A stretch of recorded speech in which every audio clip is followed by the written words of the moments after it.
Welcome to Hard Biblical Questions, exploring Scripture's tough topics. Welcome to our exploration of the number 50 in the Bible, a number that carries profound meaning in both the Old and New Testaments. So, what is so special about the number 50? It's tied to freedom, deliverance, and the Holy Spirit. Let's dive in.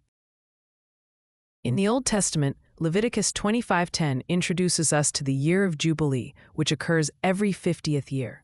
During this remarkable time, liberty and restoration reign. Debts were forgiven, and slaves were set free. Land that was sold returned to its original family owners, symbolizing a divine reset that brought both physical and spiritual renewal to God's people. The Year of Jubilee is God's way of reminding us of His power to deliver and restore. Now, let's move to the New Testament. 50 days after Jesus' resurrection, the Holy Spirit was poured out on the day of Pentecost, as narrated in Acts 2, verses 1-4. This incredible event marked the birth of the Christian church.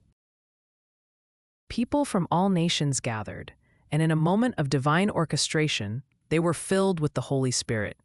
The number 50 here symbolizes new beginnings, a fresh start energized by the power of God. The thematic thread of God's power to bring about restoration runs deeply in both Testaments. Whether through the resetting of the Jubilee or the outpouring of the Holy Spirit, the number 50 signifies a divine intervention and renewal. It tells us of God's unwavering promise to restore and redeem. In summary, the number 50 is not just a number, it's a powerful symbol representing the very essence of God's ability to deliver freedom, guide us to new paths, and envelope us with His Holy Spirit. We invite you to delve further into your Bible, discovering the layers of meaning and divine intentions that continue to unfold throughout these sacred texts.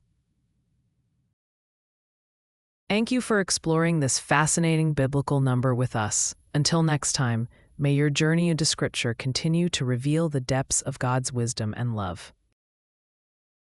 Thanks for watching. Please like, share, and subscribe if you have not done so already, so you don't miss out on any of our upcoming videos.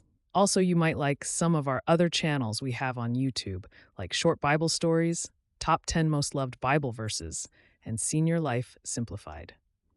Please check them out. I think you will like them. Thank you, and God bless.